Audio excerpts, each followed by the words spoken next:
On a humid August night in 1867 in a mansion outside New Orleans, a wealthy plantation owner named Charles Thornwood locked himself in his study and wrote a confession that would never see daylight for 140 years.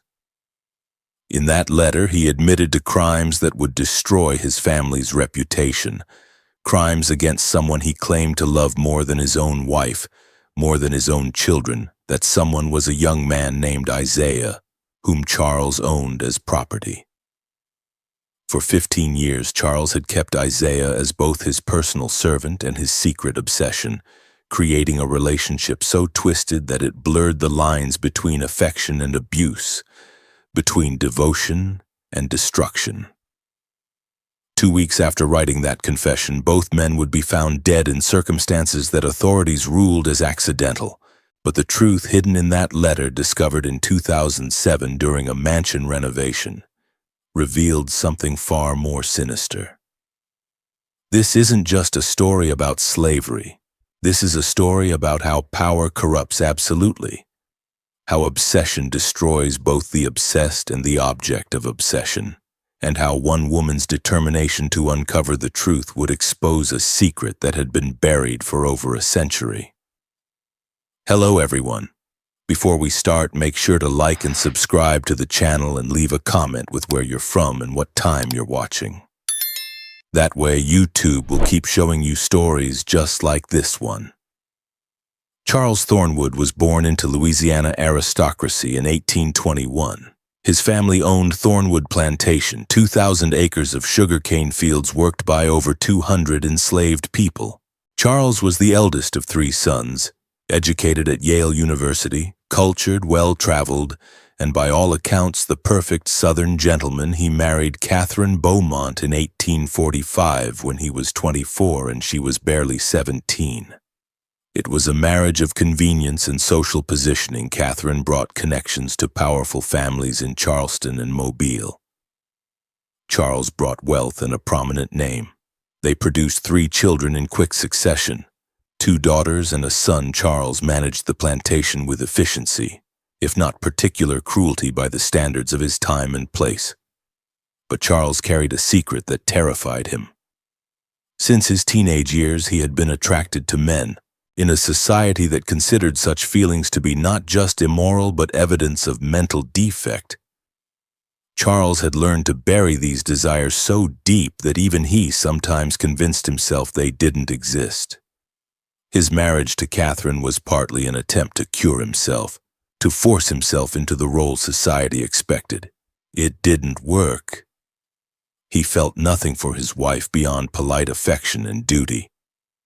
The birth of his children brought him no joy, only the satisfaction of having fulfilled social expectations.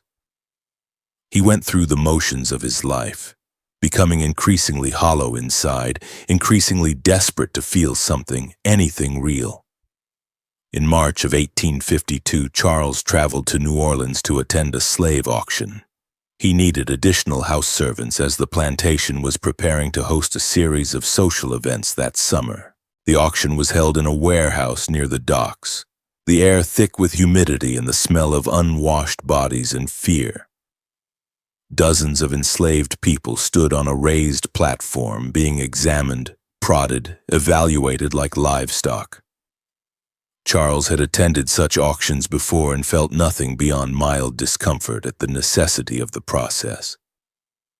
But then Isaiah was brought onto the platform.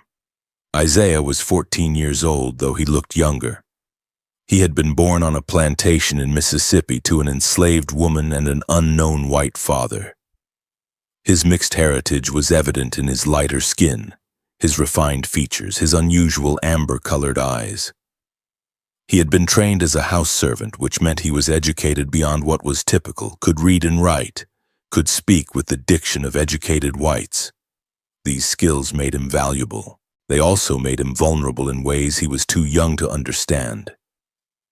When Isaiah stepped onto that platform, his eyes swept across the crowd of buyers with a combination of fear and careful blankness. He had learned early that showing too much emotion drew attention, and attention from white men was dangerous. But for just a moment, his gaze locked with Charles's, and something passed between them. Recognition, perhaps, though neither could have named what was being recognized. Charles felt his heart lurch.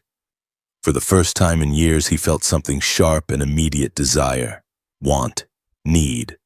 Not the abstract, shameful feelings he had spent his adult life suppressing, but specific, undeniable attraction to this particular person standing before him.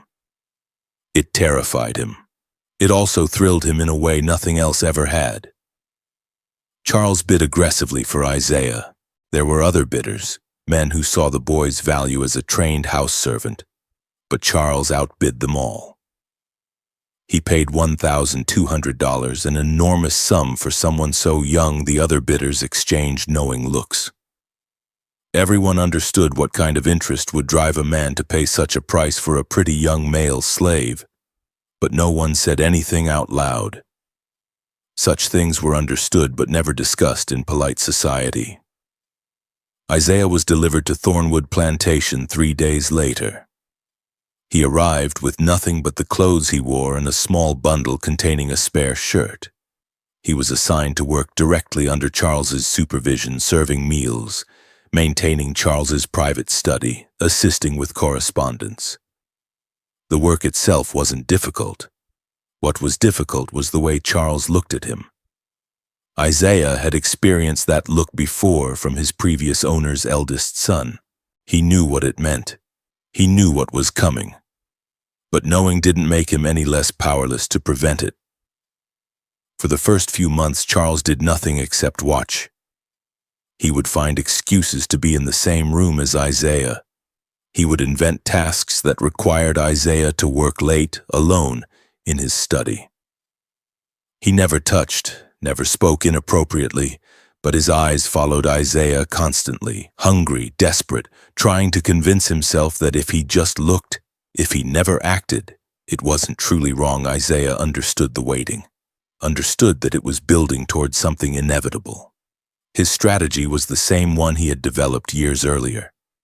Become invisible, show no emotion, make yourself so unremarkable that perhaps you would be forgotten.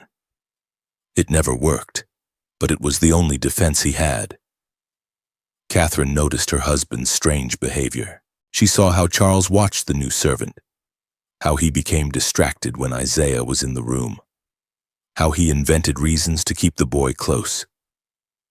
She mentioned it once, carefully, asking if perhaps Isaiah should be reassigned to work in the main house under the housekeeper's supervision instead. Charles's reaction was sharp and immediate.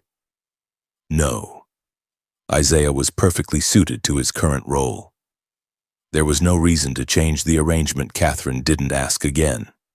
She had learned early in her marriage not to push when Charles's tone took on that particular edge.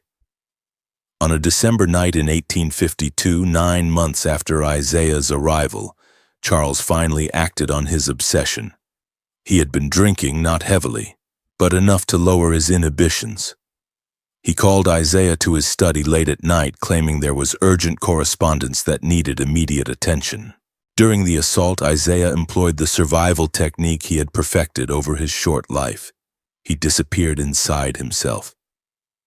His body remained present, responding in ways he couldn't control, ways that Charles would interpret as participation rather than biological involuntary response.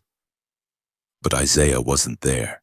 He was somewhere else, somewhere safe, somewhere this wasn't happening. When it was over, Charles cried. He apologized. He said he had tried to resist, but the connection between them was too strong. He promised it would never happen again. He gave Isaiah a small silver pocket watch as a gift. As if this somehow made things better, Isaiah took the watch, said nothing, and returned to his quarters. He hid the watch where he would never have to see it. And he knew with absolute certainty that this would happen again, that this was now his life, that he belonged to Charles in a way that went beyond legal ownership, in a way that would consume them both. The assault in December 1852 was not an isolated incident. It was the beginning of a pattern that would define the next 15 years of Isaiah's life. Charles summoned him 2 or 3 times a week, sometimes more. Each time followed the same ritual: a late-night call to the study. Charles would pour himself a drink, sometimes offered one to Isaiah as if they were equals sharing an intimate moment. He would talk about his day, his frustrations, his feeling that no one understood him except Isaiah. Then he would touch Isaiah, and the assault would begin. Charles never used force in the traditional sense. He never beat Isaiah, never threatened him with the whip or the overseer's cruelty. He didn't need to. The institution of slavery itself was the threat. Isaiah's absolute lack of rights, his status as property, his knowledge that resistance would result in being sold away to somewhere far worse. These were the invisible chains that made physical restraints unnecessary. Charles interpreted Isaiah's compliance as consent. The fact that Isaiah's body sometimes responded in ways that couldn't be controlled, Charles saw this as evidence that Isaiah wanted this, that there was mutual feeling, mutual desire. He convinced himself they were having a relationship rather than a series of assaults. He convinced himself that the power imbalance didn't matter because what they shared was special, transcendent, somehow existing outside normal moral boundaries. In his private moments, in the journals he kept hidden, Charles wrote about Isaiah with language that belongs to romance novels. He described Isaiah's beauty, his intelligence, his quiet dignity. He wrote poems about forbidden love, about 2 souls finding each other against impossible odds. He never once wrote the word rape. He never acknowledged that Isaiah had no choice. To do so would have shattered the fantasy he had constructed, the narrative that allowed him to commit these acts without confronting what he actually was: a rapist, an abuser, a man using institutional power to satisfy his desires while pretending it was love. Isaiah's response to years of this treatment was to fragment. He developed what we would now recognize as severe dissociative disorder. There was the Isaiah who served in the main house, who was competent and efficient, who showed no emotion and made no mistakes. There was the Isaiah who existed during Charles's assaults, who disappeared so completely that he sometimes couldn't remember what had happened. And there was a third Isaiah, hidden deep inside, who still felt rage and grief and despair but couldn't show these feelings without risking everything. The cracks in Isaiah's psyche began to show in small ways. He stopped sleeping well. Other enslaved people noticed that he sometimes stared at nothing for long periods, unresponsive to questions or sounds around him. He lost weight despite adequate food. His hands developed a tremor he couldn't control. But Charles noticed none of this. Or if he noticed, he interpreted it as evidence that Isaiah was sensitive, artistic, burdened by the depth of feeling they shared. Catherine noticed. She watched the young man who served in her household becoming hollower, more ghost-like with each passing year. She saw how he flinched when Charles entered a room, even though his face remained blank. She saw the way he stood during dinner service, perfectly still, barely breathing, as if trying to take up no space at all. Part of her understood what was happening. Part of her refused to acknowledge it because acknowledging it would mean acting, and she had no idea what action to take. Divorcing a man for using slaves sexually wasn't an option. Such behavior was considered regrettable but not grounds for ending a marriage. Reporting it to authorities was impossible. There were no laws protecting enslaved people from sexual assault by their owners.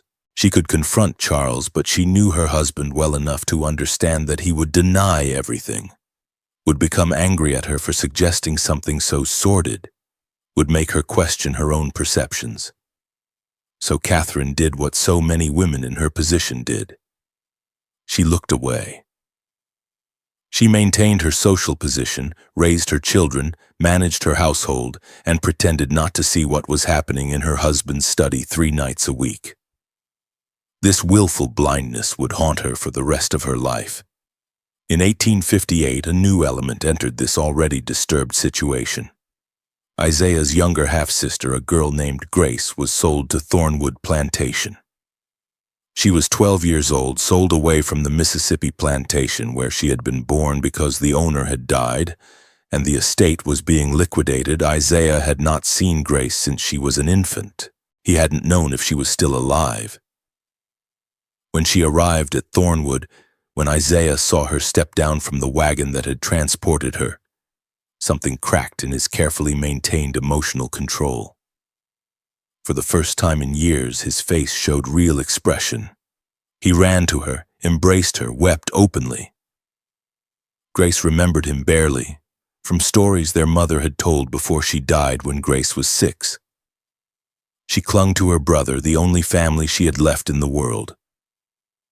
Charles saw this reunion, and instead of feeling compassion, he felt jealousy. Isaiah had never shown him that kind of emotion, that kind of unguarded affection.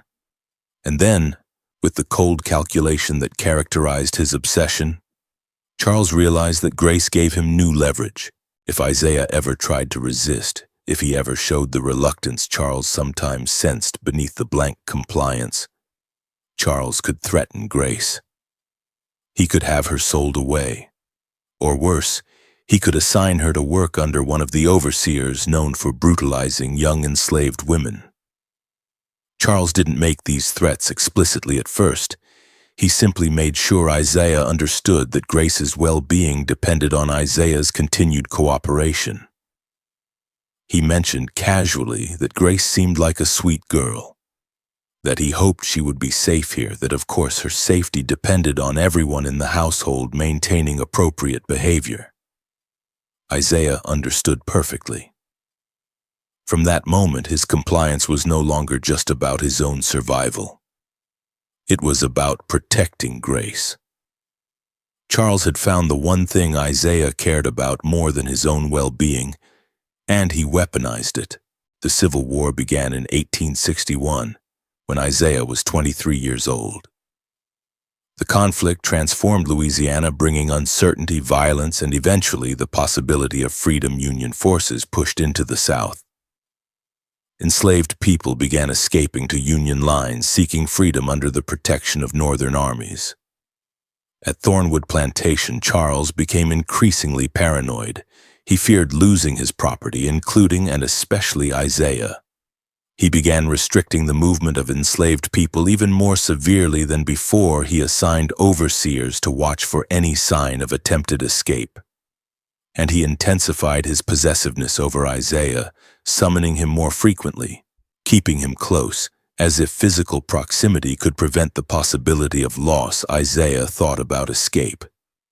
Every enslaved person at Thornwood thought about it as Union forces drew closer, but Isaiah couldn't leave Grace. She was 14 now, old enough to be vulnerable to the worst forms of abuse if Isaiah wasn't there to protect her, so he stayed. He endured Charles's increasing desperation, his frantic insistence that what they had was special, was real, that even if the world changed, this bond between them would survive. Isaiah stayed silent during these proclamations, his face as blank as ever, while inside he dreamed of freedom, of escape, of a life where his body belonged to himself. By 1865, the war had ended. Slavery was abolished by the 13th Amendment. Legally, Isaiah and Grace and all the other enslaved people at Thornwood were free. But practical freedom was more complicated. They had no money, no resources, no place to go. And Charles offered them employment, paid positions, rooms in the servants' quarters, security in an uncertain world. Most of the formerly enslaved people left anyway, willing to risk uncertainty over staying in the place of their enslavement. But Isaiah stayed.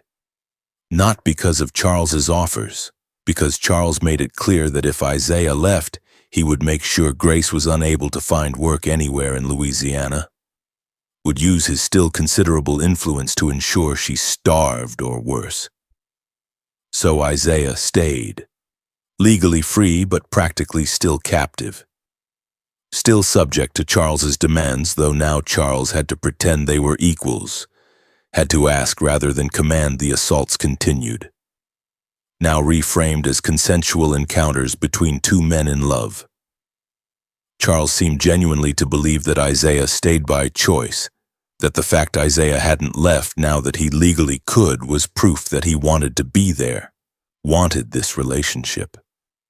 Isaiah's response was the same as it had always been: disappear, endure, survive, protect Grace, wait for an opportunity that seemed like it would never come. By 1866, 15 years had passed since Charles first purchased Isaiah. Isaiah was now 28 years old, though he looked older, worn down by years of trauma. Charles was 45, his hair graying, his health declining, his obsession with Isaiah the only thing that seemed to give his life meaning. The war had devastated the plantation. Sugar production had collapsed. Much of the land lay fallow. Charles's wealth had evaporated. But he still had the mansion, and he still had Isaiah, and in his diseased logic, that was enough. Catherine had grown older too and harder. She knew everything now, had finally admitted to herself what she had been refusing to see for years. She had discovered Charles's journals, had read his poems about Isaiah, had confronted him in a scene that ended with Charles neither confirming nor denying anything, just staring at her with dead eyes and saying, "You don't understand. You couldn't possibly understand." Catherine stopped sharing Charles' bedroom after that. They maintained appearances in public, but in private they were strangers, sometimes hostile, always cold. The children had grown and moved away, building their own lives, sensing something deeply wrong in their family but never quite identifying what it was. Grace was now 20 years old, still working at the mansion, trapped by the same economic realities that trapped her brother. She had watched Isaiah become a shell of a person over the years. She had begged him to leave, to take her with him, to escape this place that was destroying him. But Isaiah always said the same thing: "I can't. Not yet. Soon." Grace didn't understand why they couldn't leave. Isaiah couldn't explain without revealing the true nature of his relationship with Charles, and he couldn't bear to tell his sister that truth. So they stayed, both of them trapped in different ways. In the summer of 1867, Charles's health took a dramatic turn for the worse. He developed a persistent cough, chest pains, and extreme fatigue. A doctor diagnosed him with a serious heart condition and told him he likely had less than a year to live. This diagnosis triggered something in Charles. He became obsessed with legacy, with ensuring that his story, his love story, as he thought of it, would somehow be remembered and understood. He decided to write a confession, not for publication or legal purposes, but as a private document that would explain his actions, would justify them, would present them as tragic romance rather than systematic abuse.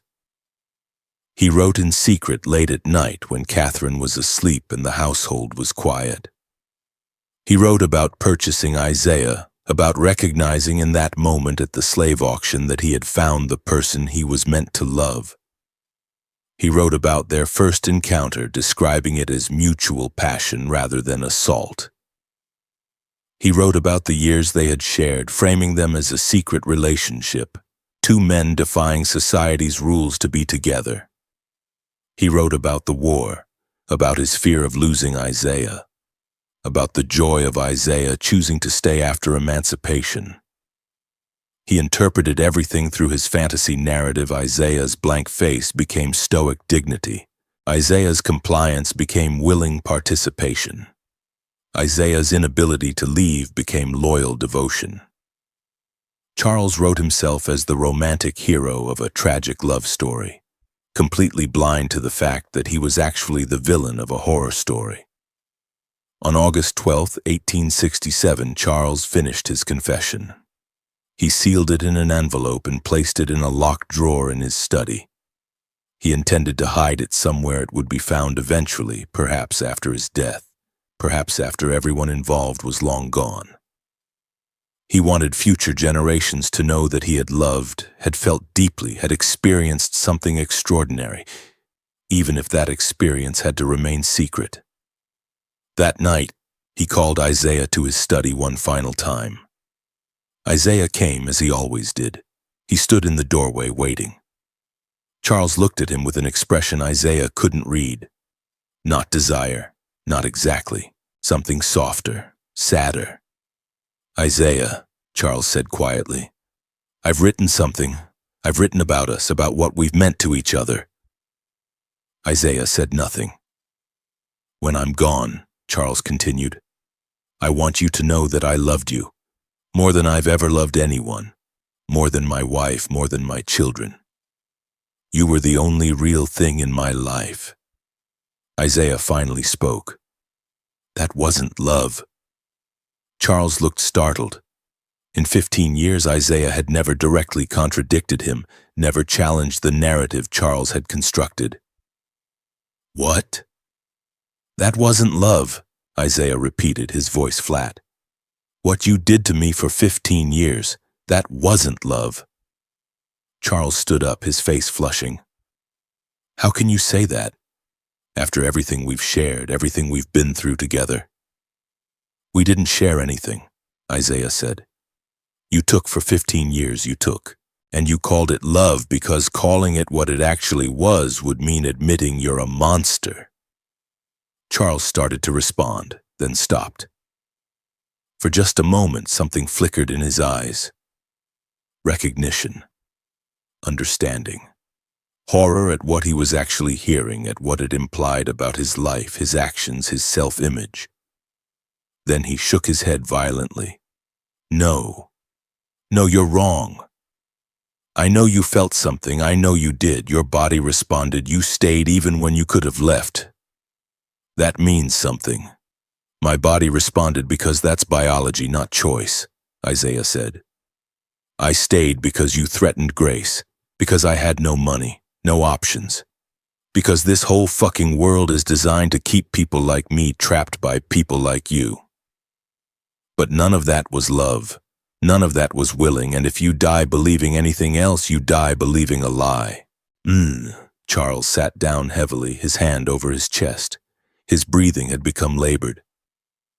"I wrote it all down," he said, his voice weak. "I wrote about us so people would know." "Know what?" Isaiah asked. "That you raped me for 15 years and convinced yourself it was romance. That you used your power to abuse someone who couldn't fight back and called it love? Is that what you want people to know?" Charles's face had gone pale. "Get out," he whispered. "Get out." Isaiah turned to leave, then stopped.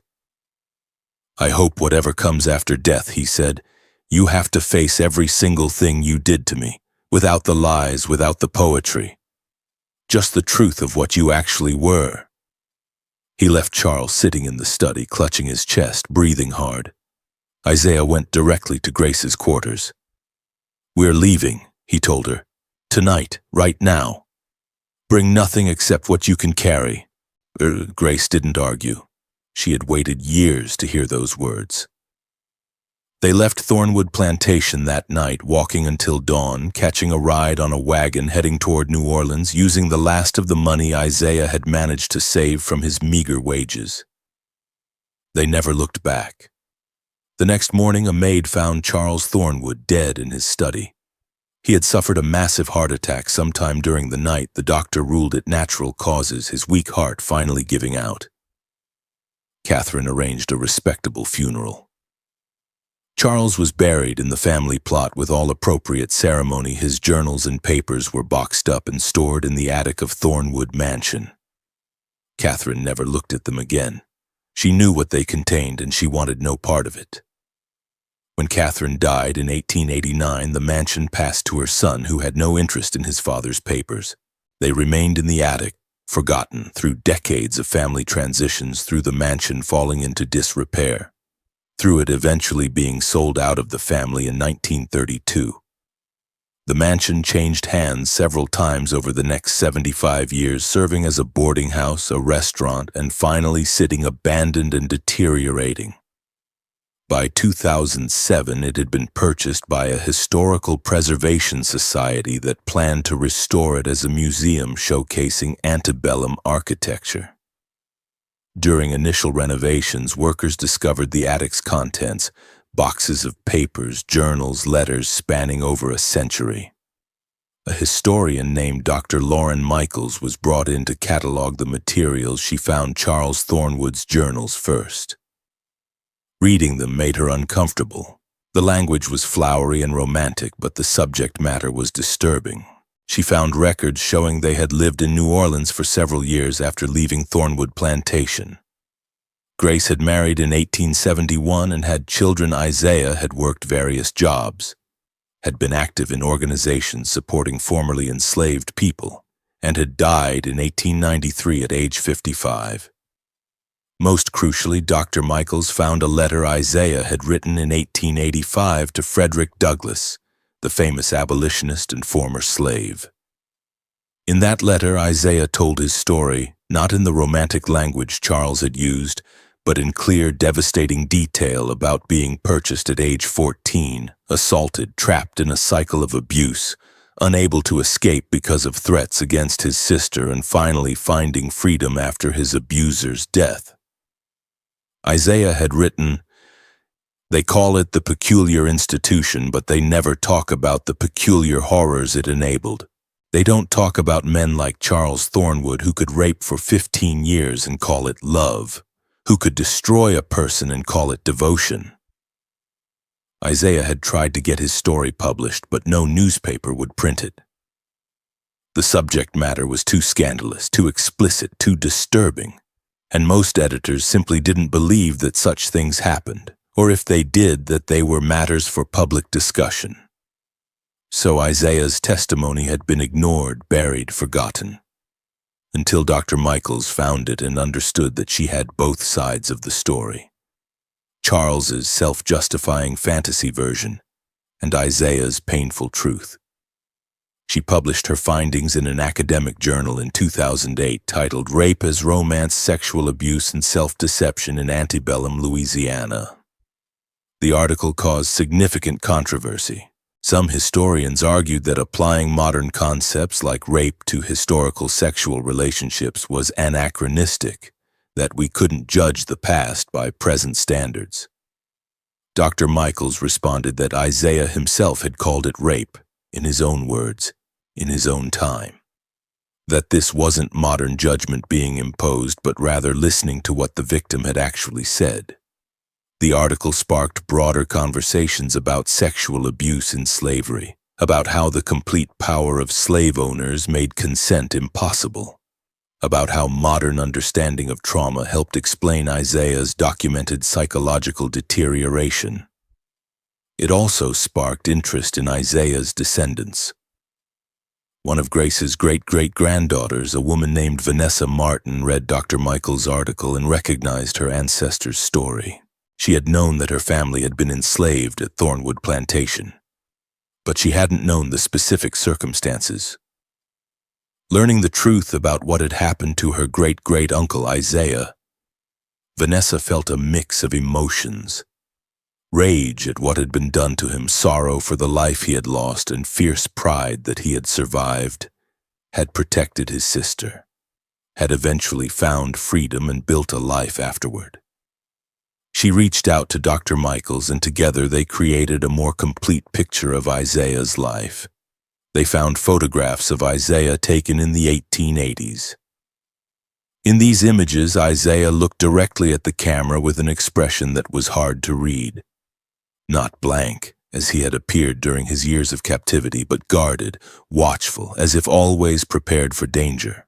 They found records of Isaiah's work with organizations that helped formerly enslaved people transition to freedom.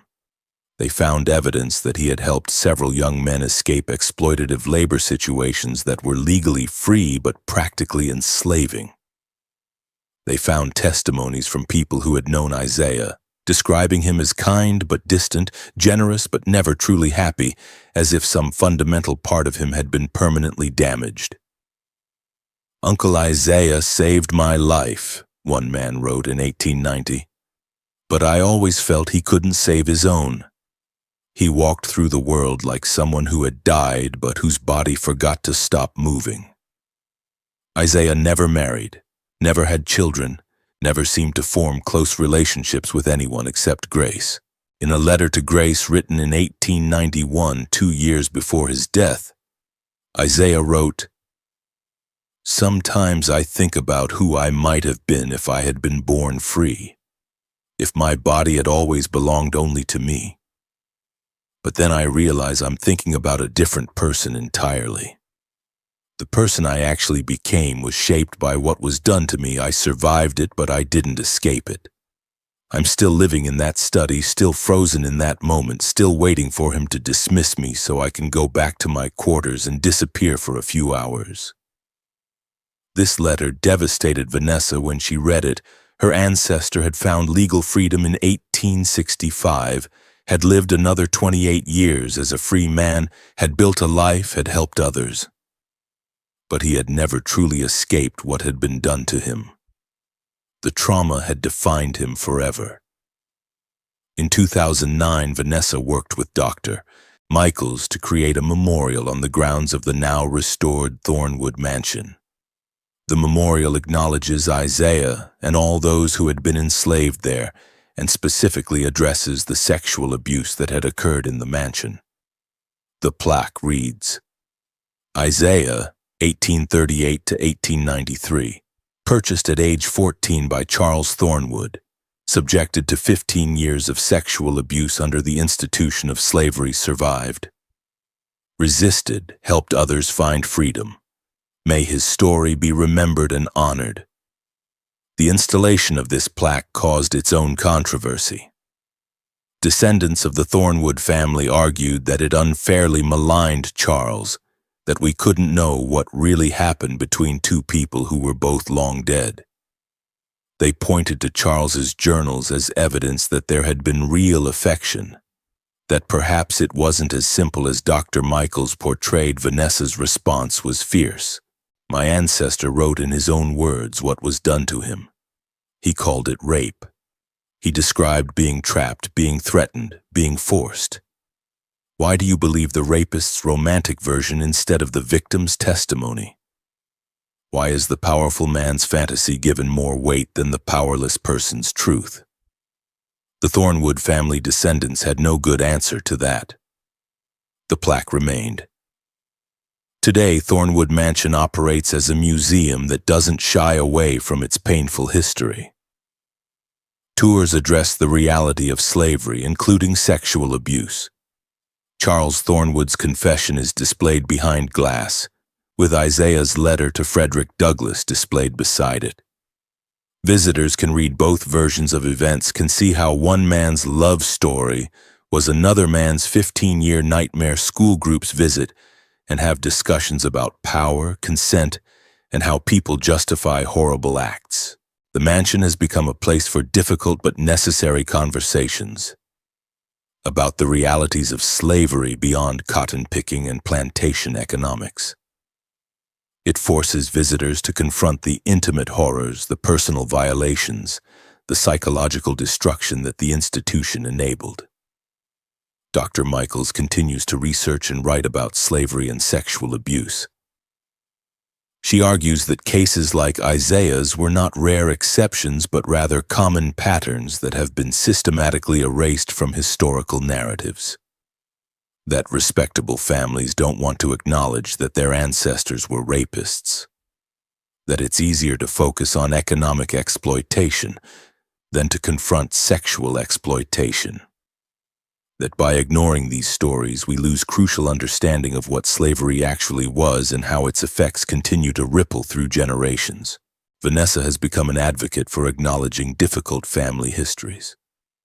She gives talks about discovering what happened to Isaiah and how grappling with that truth has shaped her understanding of her family's past and present.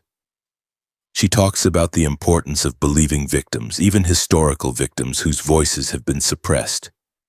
She talks about how trauma is inherited, how her grandmother showed signs of hypervigilance and dissociation that made more sense after learning about Isaiah's experiences. The story of Charles Thornwood and Isaiah raises uncomfortable questions that don't have easy answers. Can we ever truly understand historical relationships where power imbalances were absolute? How do we honor the voices of victims when the powerful have controlled the historical record? What do we owe to people like Isaiah, whose suffering was documented but ignored for over a century? There are also questions about Charles.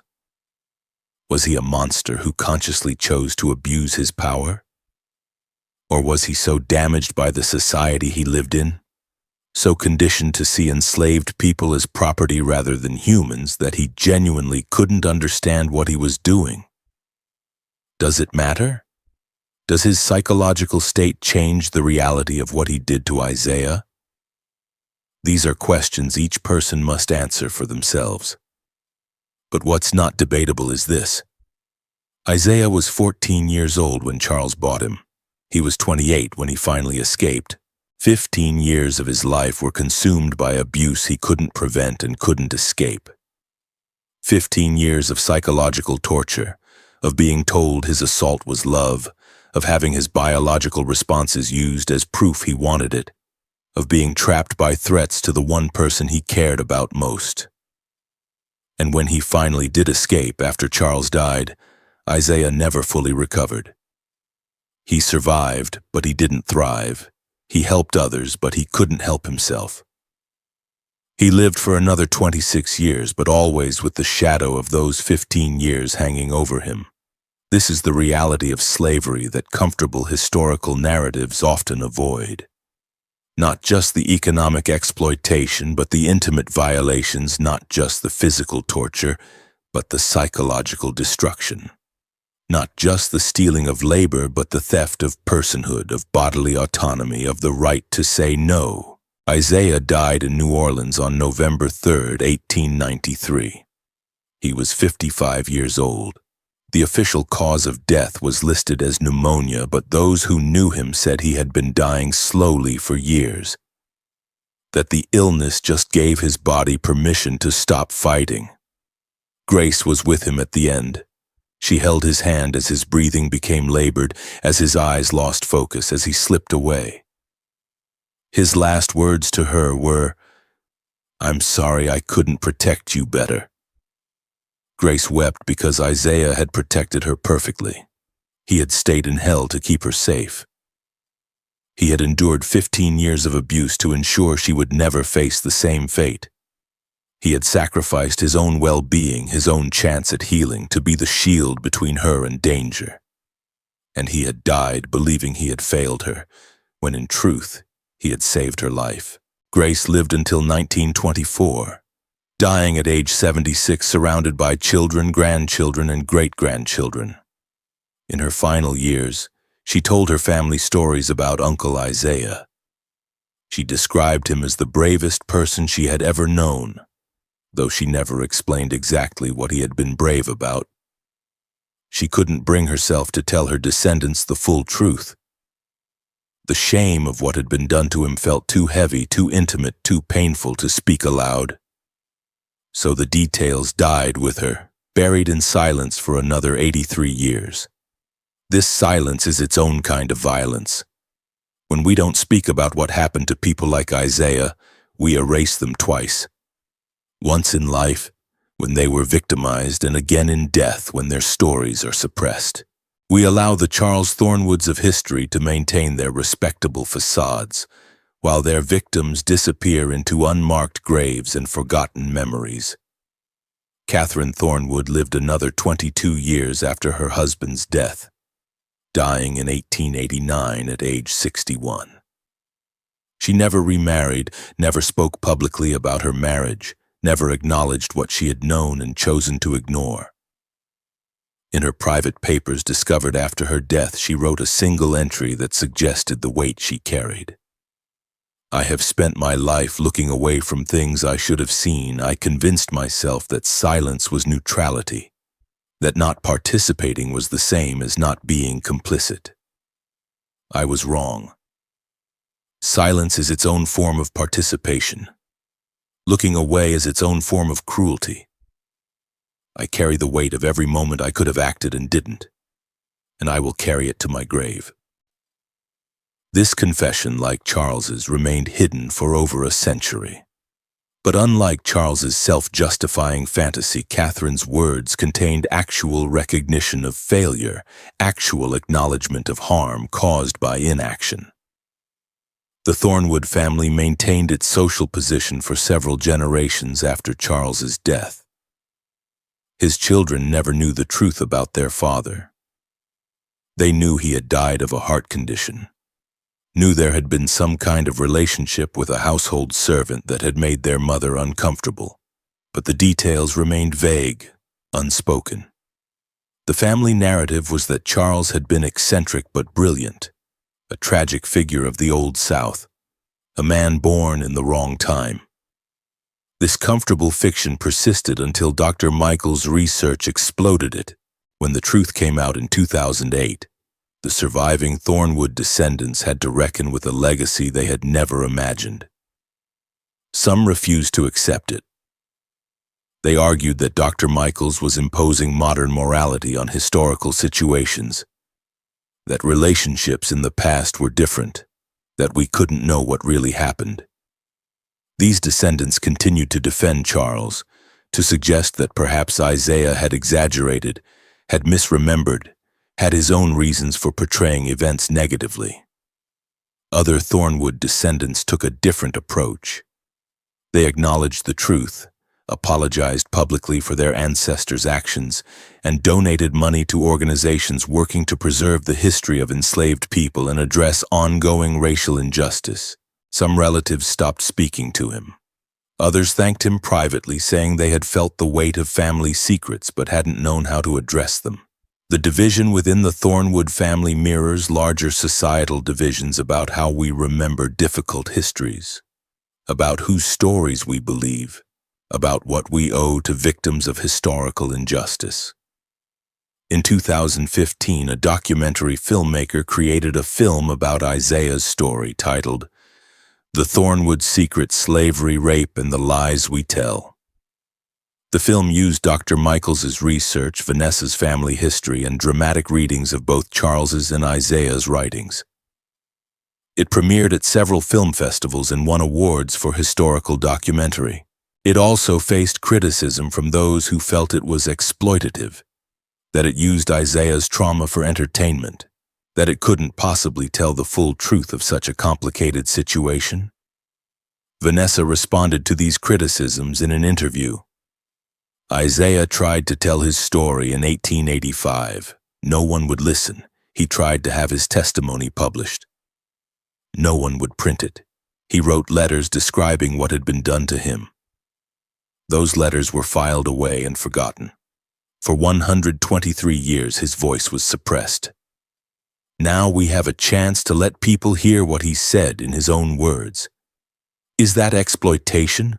Or is that finally giving him the audience he deserved when he was alive? The documentary brought Isaiah's story to a wider audience. Students studying history watched it in classrooms. It sparked discussions about consent, about power, about how institutions create conditions for abuse. It made people uncomfortable, which was precisely the point. Comfortable histories don't challenge us to think differently. Uncomfortable histories force us to confront realities we'd rather avoid. Today, in 2024, Isaiah has been dead for 131 years. Charles has been dead for 157 years. Everyone directly involved in this story is long gone. But the patterns they represent persist. Power imbalances still create conditions where consent becomes meaningless. People still use institutional authority to access vulnerable individuals. Victims still struggle to have their stories believed, especially when those stories contradict comfortable narratives about respectable people. And society still has a tendency to believe the powerful over the powerless, to accept romantic narratives over painful truths, to preserve the reputations of the dead at the expense of justice for their victims. The Thornwood Mansion stands as a testament to what happens when we finally choose truth over comfort. The museum doesn't hide what happened there. It doesn't soften the story to make visitors feel better. It presents Isaiah's testimony alongside Charles's journals and lets people draw their own conclusions about what actually happened in that study, what the relationship actually was, whose narrative deserves to be believed.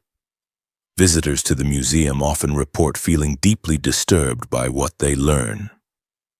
Many say they can't stop thinking about Isaiah, about what his life must have been like, about the psychological torture of being told your rape is love. Some visitors leave angry, some leave in tears, some leave in silence, but they leave changed.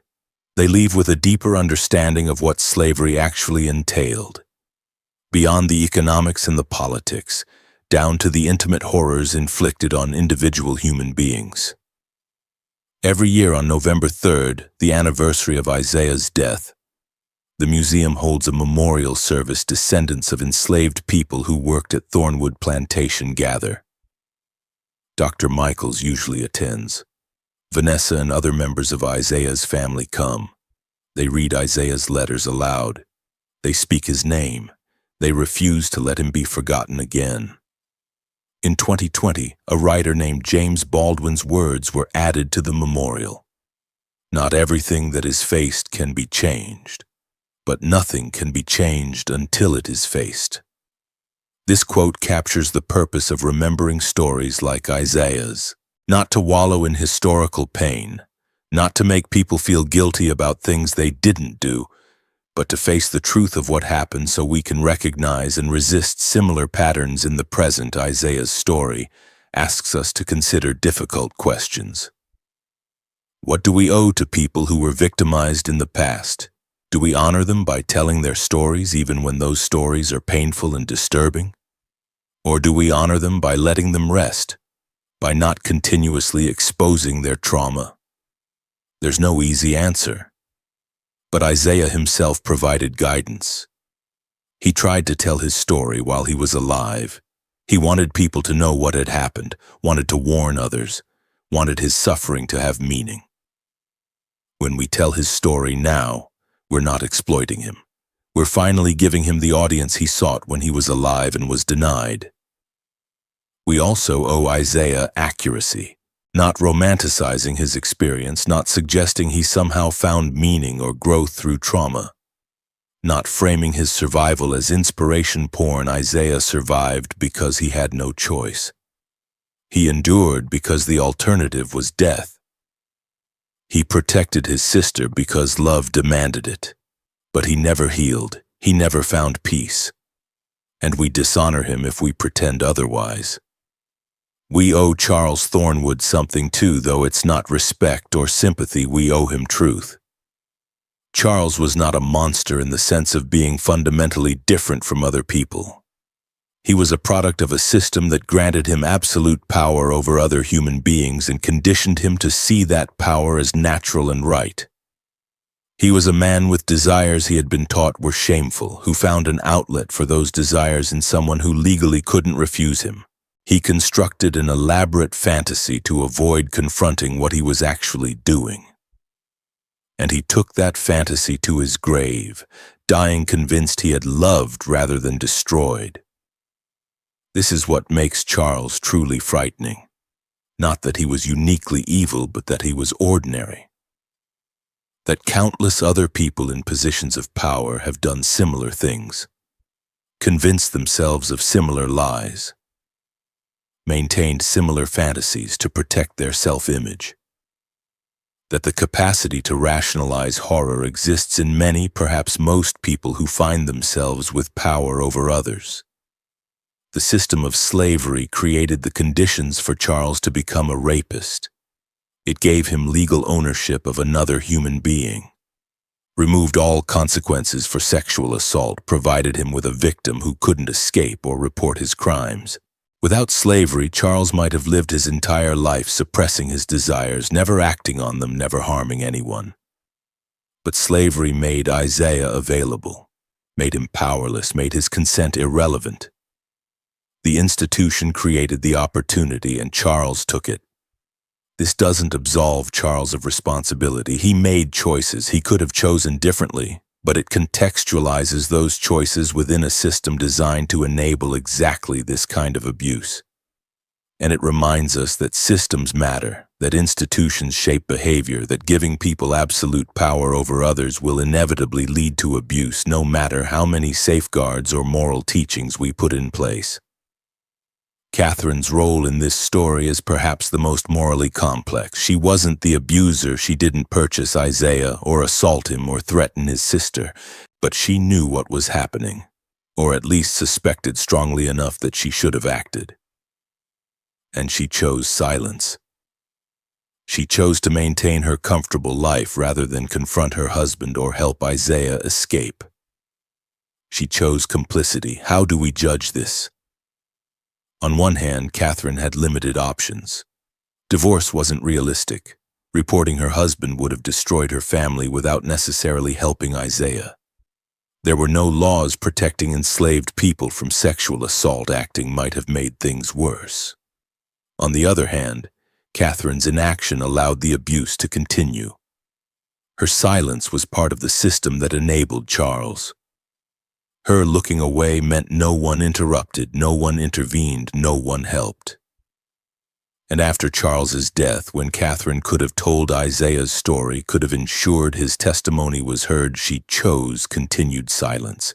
She protected her husband's reputation at the expense of Isaiah's truth. This is a pattern we see repeatedly throughout history and in the present. People who aren't directly abusing others, but who know abuse is happening and choose not to act. The colleagues who suspect sexual harassment but don't report it.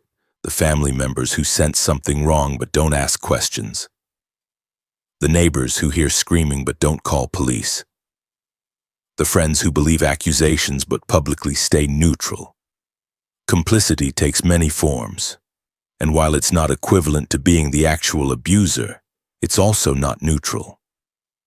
Silence enables. Looking away participates. Doing nothing is itself a choice with consequences. Grace's story offers a different lesson. She was completely powerless, a child when she arrived at Thornwood, under threat her entire time there. Yet she survived, not just physically but psychologically.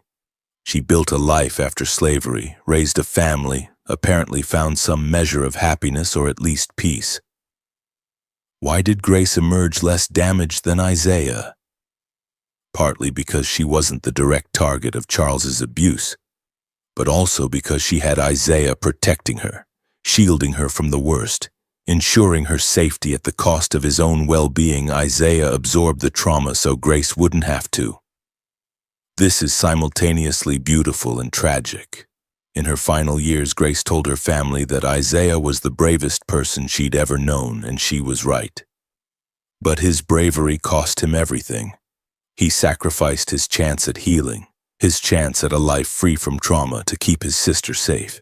And we have to ask, should anyone have to make that choice? Should protection require such total self-destruction? The answer is obviously no. But in systems of oppression, these impossible choices become routine. People sacrifice themselves to protect loved ones. They endure abuse to prevent worse abuse. They accept unbearable situations because the alternatives are even worse. And we honor them not by celebrating their sacrifice as if suffering was beautiful, but by acknowledging that they shouldn't have had to sacrifice at all, that the system that forced such choices was evil. Looking at Isaiah's story from 2024, we might be tempted to think such things couldn't happen now. That we've progressed, that institutions have changed, that power is more accountable.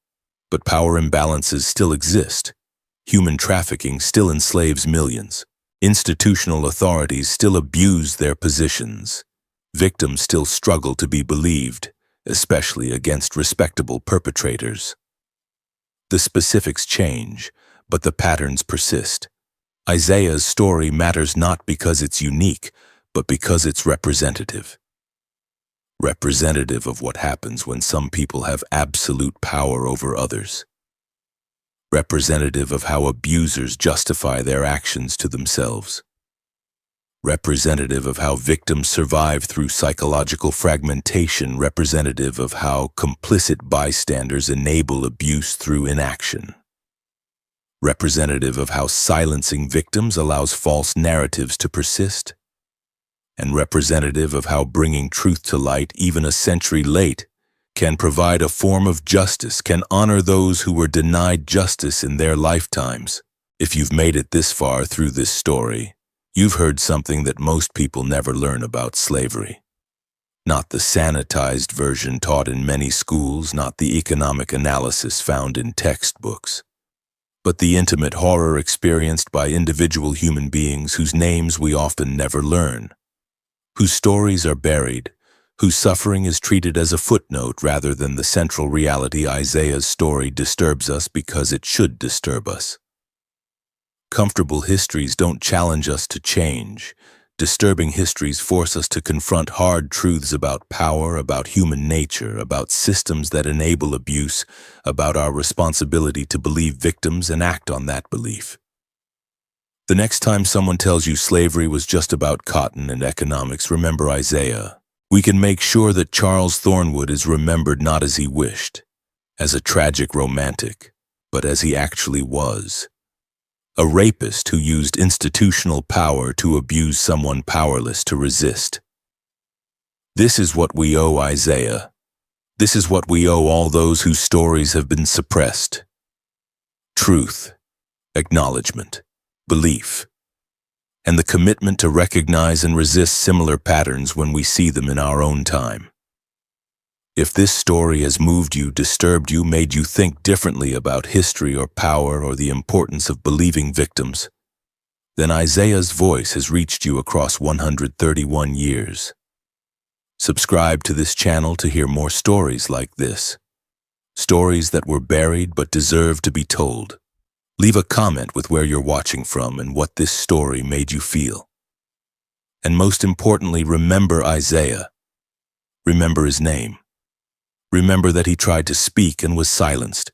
Remember that he survived 15 years of horror to protect his sister.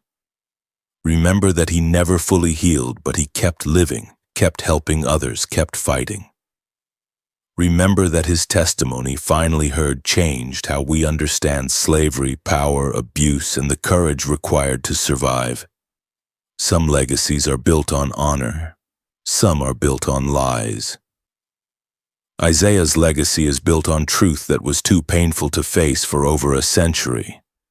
But truth, no matter how painful, is always better than the comfortable lies we tell ourselves to avoid confronting the worst of human nature and the systems that enable it.